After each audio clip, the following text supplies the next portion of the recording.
three. 1, 2, 3. Let's go.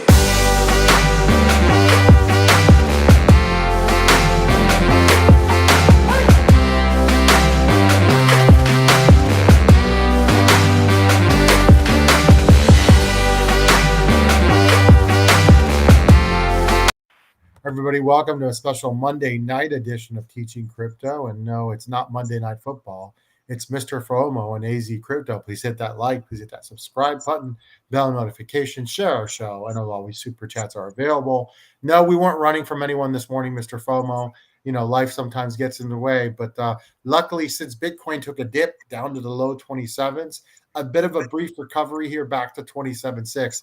This is, I say this is a pivotal week and a pivotal month, in my opinion.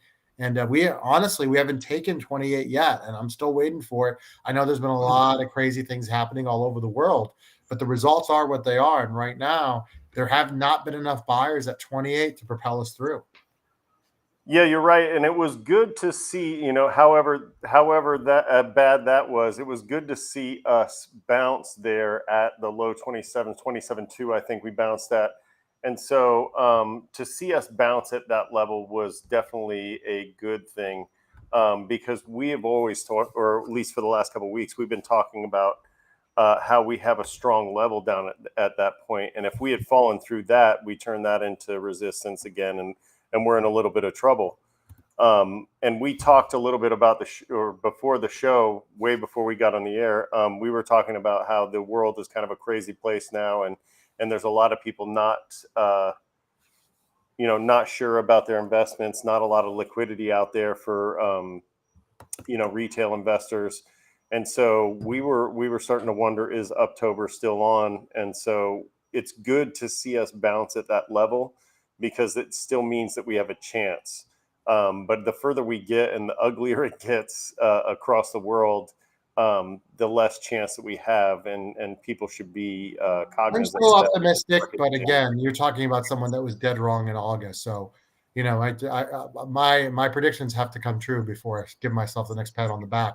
Jason asked about FTX. Jason, we will not know until the end of the month. We check out our last show, the one previous. We talked about all the new occurrences for Voyager, and basically what they said was they didn't start till the 26th of September. So you do the 30-day count. That gets you into October 26th. If there's no agreement by then you're looking at a court case, unfortunately, in 2024. And so let's hope mediation works. But I'm not going to blow wind up your rear end here. I'll keep it clean and tell you. You can say smoke. You don't have to. I'm not going to BS. You don't have to hold back. I right now I'm wait and see approach of Voyager. I'd love to say the next check's on its way, but we got a ways to go.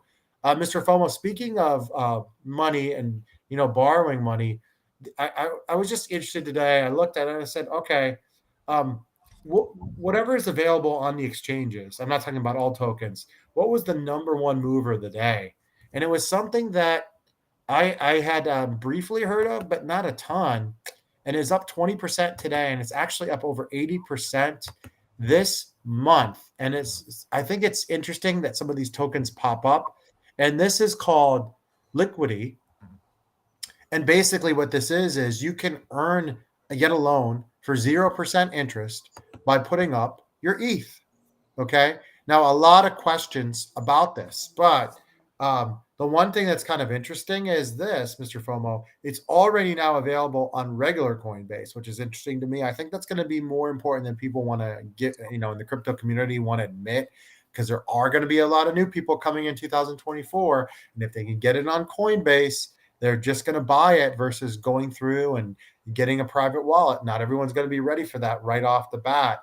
And MrFOMO, we're at 136.9 million market cap. That's low. But listen to this, MrFOMO.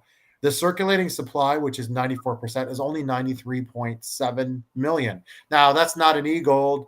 That's not some of the ones, Multiverse X. That's not a quant.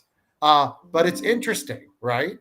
It is in the tens of millions, right? Anything under 100 million, certainly not in a billion, is something that's more attractive than the ones that are further up there. I just have a lot of questions. When you brought this up, my first question is LUSD. I'm borrowing LUSD against my ETH. And Yeah. so this is probably your liquidity USD coin, their own stable coin. If you saw my video about the Terra Luna crash that I put out last night, I have questions about stable coins that aren't some of the bigger stable coins. Of course, I'm talking about like USDC. And so, I have questions also like, is this an algorithmic stable coin?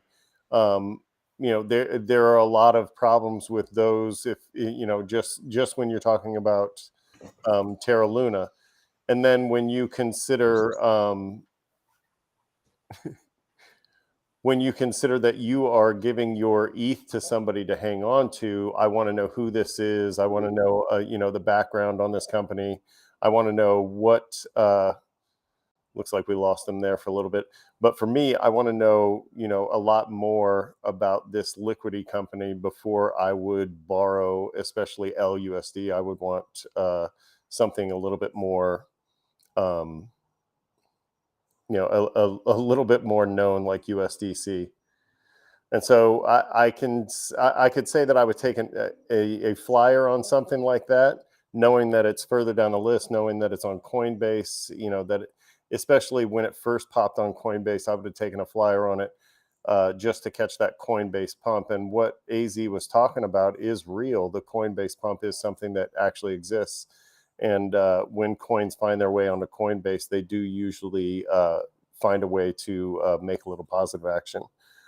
So let's get to the question. Jason had another question. What do you guys believe? Because I trust you guys' opinion. What is the probability, possibility? What percentage do you think your opinion will it work or not? For me, I think that at least I hope mediation works before the end of the month, because my feeling is the further we go along in this, the worse it's going to be. As far as percentages are concerned, a lot of people have stated, and I would back up this opinion, that, when FTX loaned us money, or when they made swaps or whatever, the FTT token was basically worthless. And so my claim would be that they don't have much to stand on, and that we should get at least 90% of that back. But that is probably smoking a lot of hopium when it comes to this Voyager and the unsecured creditor process. So if I was the judge, we'd get all our money back. And that would certainly work out to something like 22 or 22.5%. And so if we did get all of that back, then certainly we would get around 20 something percent. I don't anticipate us getting that much back. I would anticipate it being much lower than that, but I would anticipate somewhere in the teens as far as your, that snapshot of that was there on the Voyager app. And so somewhere in the teens, maybe 15 to 20% of what you had there. And even that might still be a little bit optimistic. But again, we're waiting until mediation is finished. And if that doesn't work, we're going to have a court date sometime next year. So, FOMO, sorry, I have some explaining to do. I have to be honest with our viewers. I went and bought some Litecoin really quickly. I know in the proper besides my computer acting up, I got an alert that Litecoin had gone under 60. I'm joking. That was for some of our audience members, but that's priorities. Hey, that's the first time that's happened in 2 years. So it's happened to me more than you. So don't worry. It's just like that happened out of nowhere. My computer told me it was crashing, and so luckily I got back on the show. But at least it was courteous enough to let you know it was crashing. That was I was hoping you would tell me that someone donated a lot of money while I was gone. Nope. I talked about liquidity, and I talked about I had a lot of questions. Where am I putting my ETH? What am I getting for my ETH? How are they making money is one of the ones that I didn't mention. But how is liquidity making money by just holding on to my ETH? My assumption is that they're loaning out my ETH while holding on to it, while I borrow that LUSD. And I talked a little bit about the FTT token, and swapping that for whatever we swapped it for as Voyager customers. To me, if that LUSD ends up being worthless, or if it doesn't have anything backing it, or if it's an algorithmic stable coin, it loses its peg. I don't know much about it, but I do know that stable coins have big question marks sometimes. And one that is that far down the list, and I don't know what their reserves are. I don't know what their backing is. I don't know, I don't know anything about the company. I would be really leery because that 0% looks really too good to be true. And let me ask you a question. It seems like Coinbase has been aggressive in listing a lot of projects that I have to say, a lot of them have questions. There's a lot of questions in crypto, but they definitely haven't been timid about adding these projects. And I actually look. I think it's dangerous for the newbie, but it's actually good for the bull run because a lot of people, like I've said before, are going to be unfortunately on the cryptos.com, the Coinbase, the Robinhoods to start, and the more options they have, the better. You'll see people get into private wallets, but I think a lot of people are going to be more comfortable just dipping their feet in. And so I'm kind of curious about this. Now I think there'll be opportunity, a lot of opportunity, because some of these will catch on fire for 3 or 4 days and then die.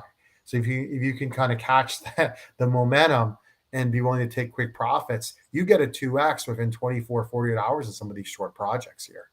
Well, I think that's my hope with this, and there's a double-edged sword to providing access to that many cryptos on your platform, because it dilutes the amount of retail investors' money that's going into them, which reduces the size of the pumps that they will see, and so you end up playing a little bit of like what you're saying is almost a little whack-a-mole, where you're hoping to catch one on a heater and then cash out and repeat that process.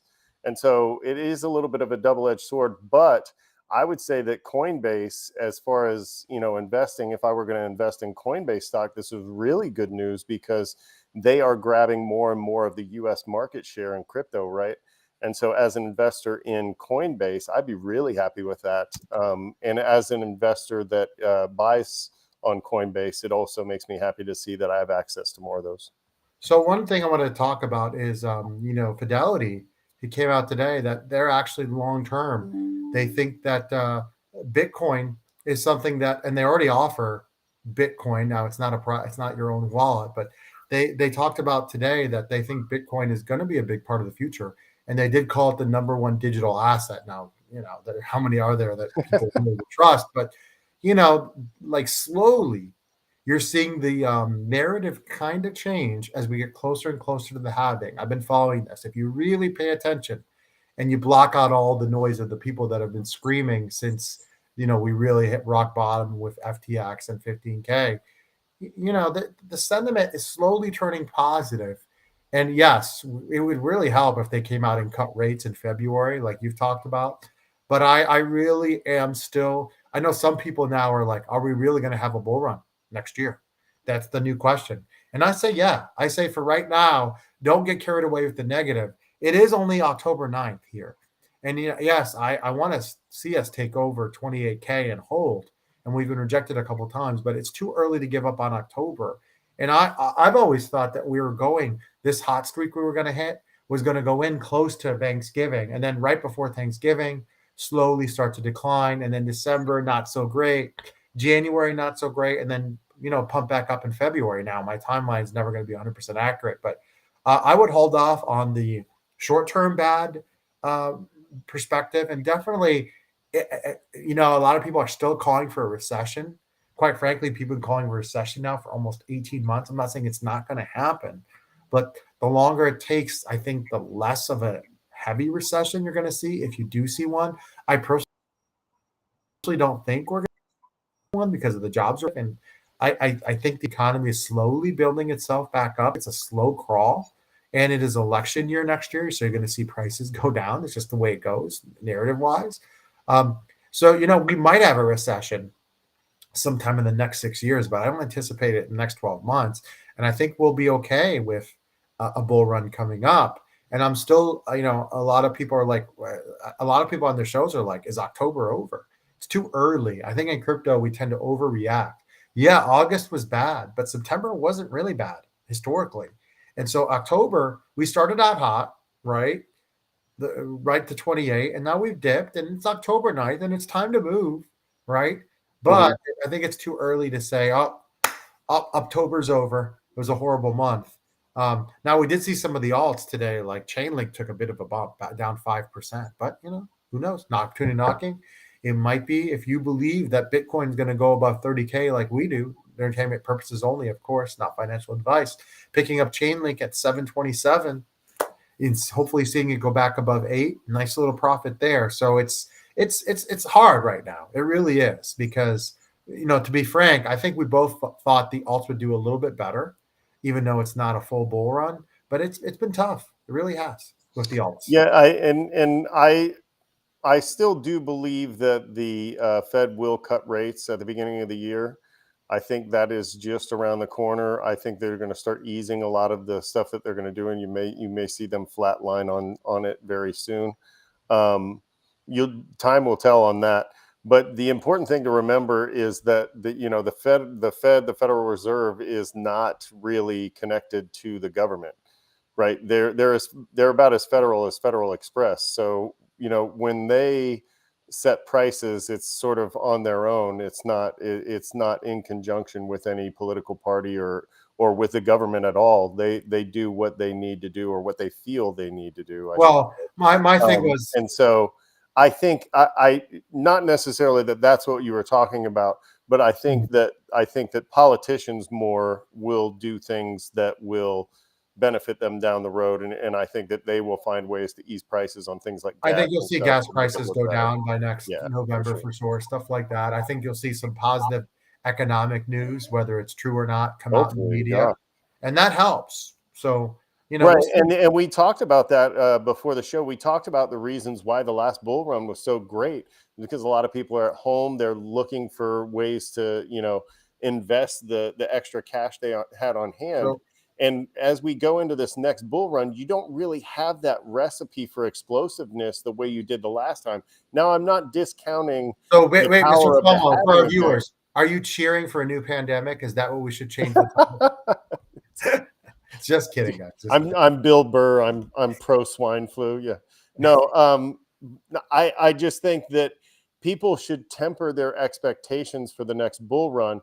And I think that they should be more prepared to take profits, especially those of us that missed out on some profits last time, because it might not look the same, and it might not. It's probably not going to explosive. Yeah, I because think those factors aren't there. People aren't going to have that extra cash on hand. People are spending more on groceries, on energy, on water than they ever have before. And so I think people should temper their expectations unless we really have a turnaround. The good news is, because the Bears are probably not going to make the playoffs, you are going to have more money put into Bitcoin. So that will help the market itself. Guys, big 48, 72 hours coming up. We have Bitcoin. Hopefully we see a move up. And thanks so much for your patience. Please hit that like, that subscribe button. Help us grow to 2,000 as soon as possible. For Mr. FOMO, this is AZcrypto. Have a great night, everybody. See ya.